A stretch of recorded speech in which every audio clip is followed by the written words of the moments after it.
Personne n'en parle vraiment, et pourtant, au FC Barcelone, quelque chose est en train de changer. Pas une révolution visible, pas une annonce officielle, mais un tournant silencieux qui pourrait redessiner l'attaque blaugrana pour les prochaines années. Robert Lewandowski. Un nom. Une époque. Des buts. Des titres. Une référence mondiale.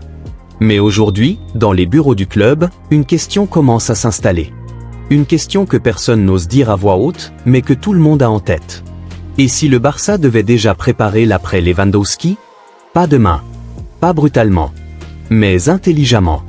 Lewandowski reste décisif. Personne ne le remet en cause. Son sens du placement, son efficacité dans la surface, son professionnalisme, tout est là. Mais le football de haut niveau ne fonctionne pas à la nostalgie. Il fonctionne à l'anticipation. Le contrat de Lewandowski court jusqu'en juin 2026. Et pour un club comme le FC Barcelone, attendre la dernière saison pour réfléchir serait une erreur stratégique majeure.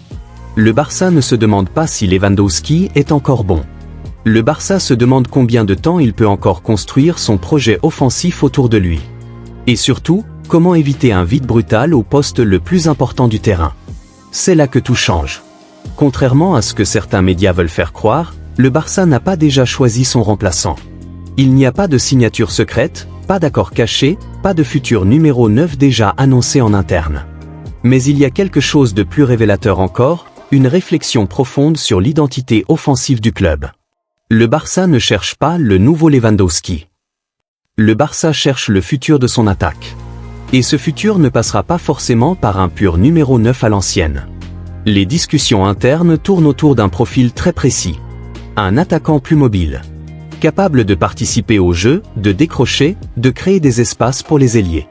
Un joueur compatible avec le jeu de position, le pressing, et le tempo imposé par le Barça moderne. Aujourd'hui, le football a changé. Les grands clubs ne dépendent plus d'un seul buteur statique.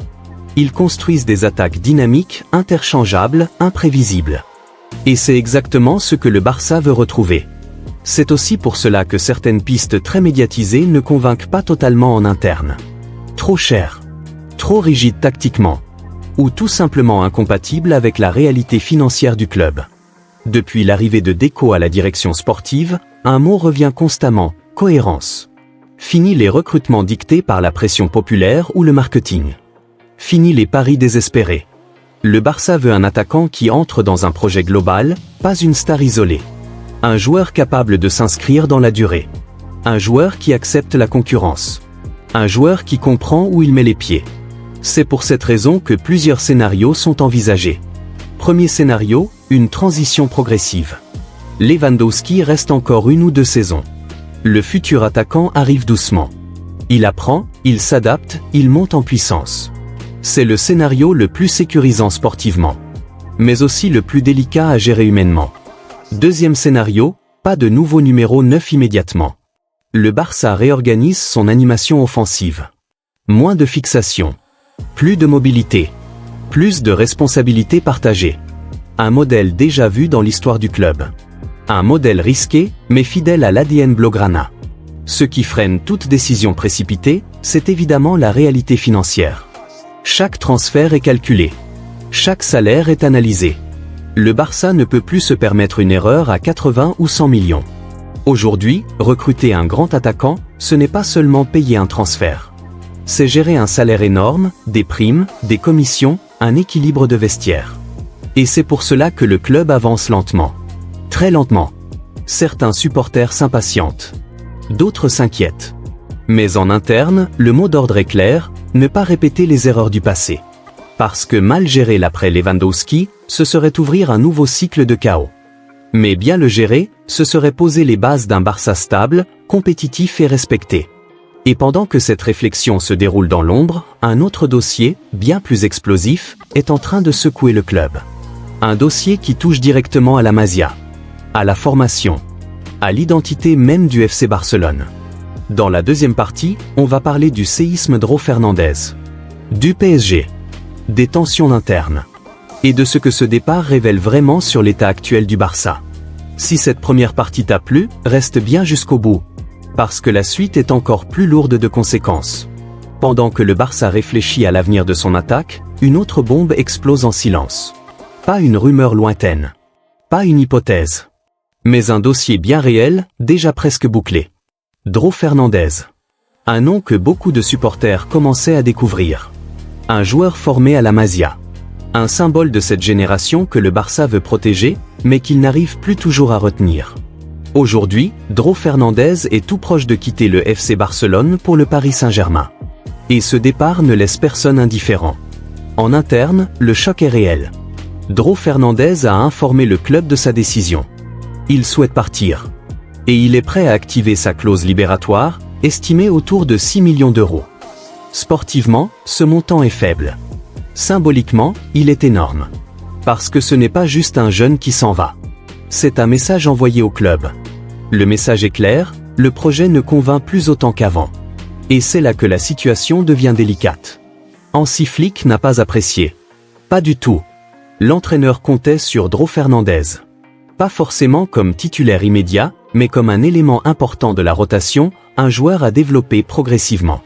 Résultat, tension, frustration et une gestion du dossier devenue très froide. Le staff a le sentiment que le joueur a pris sa décision trop tôt, influencé par son entourage et par la promesse d'un projet plus rapide ailleurs. Du côté du PSG, le discours est simple. Temps de jeu, projection claire, confiance immédiate. Et quand un jeune joueur entend ça, surtout dans le contexte financier actuel du Barça, la tentation est forte. Alejandro Balde, lui, a tenté d'apaiser la situation. Ses déclarations sont respectueuses, mesurées. Il comprend le choix de son coéquipier, même s'il le regrette. Mais derrière ces mots calmes, la réalité est plus dure. Le Barça perd un talent formé à la maison. Encore un. Et ce départ pose une question dérangeante. Le FC Barcelone est-il toujours capable de retenir ces jeunes talents face aux projets étrangers? Pendant des années, la Masia était une promesse. Aujourd'hui, elle est parfois perçue comme une vitrine. Les jeunes savent qu'ils sont talentueux. Les clubs européens le savent aussi. Et dès qu'une opportunité se présente, le danger est là. Ce dossier Dro Fernandez n'est pas isolé. Il s'inscrit dans une tendance plus large. Un Barça qui doit choisir entre faire jouer ses jeunes immédiatement ou les perdre au profit de clubs plus puissants financièrement. Et le PSG l'a très bien compris. Ce transfert n'est pas un coût médiatique. C'est un coût stratégique. Investir peu, récupérer un talent et affaiblir symboliquement un rival européen. Financièrement, le Barça ne peut rien faire. La clause est légale. Le joueur est libre de partir. Mais sportivement et institutionnellement, l'impact est lourd. Ce départ révèle aussi une autre réalité. Le Barça ne peut plus tout contrôler. Même avec un entraîneur crédible. Même avec un projet sportif. Même avec l'histoire du club. Aujourd'hui, les jeunes veulent des garanties immédiates. Et c'est là que le lien avec le dossier Lewandowski devient évident. Le Barça est à un moment charnière. Entre expérience et jeunesse. Entre patience et urgence. Entre identité et adaptation au football moderne. Perdre Dro Fernandez, ce n'est pas perdre une star.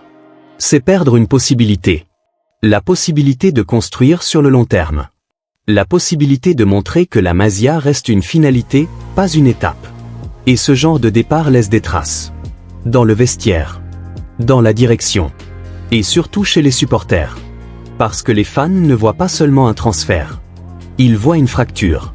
Une fracture entre le Barça qu'ils aiment et le Barça qui lutte pour survivre dans un football devenu impitoyable. La question n'est donc pas seulement « Pourquoi Dro Fernandez part ?» La vraie question, combien d'autres suivront si rien ne change? Et c'est là que tout se rejoint. Le futur numéro 9. La gestion de Lewandowski. La fuite des jeunes talents. La pression financière. Tout est lié. Le FC Barcelone est à un tournant. Et les décisions prises aujourd'hui définiront le club pour les 10 prochaines années.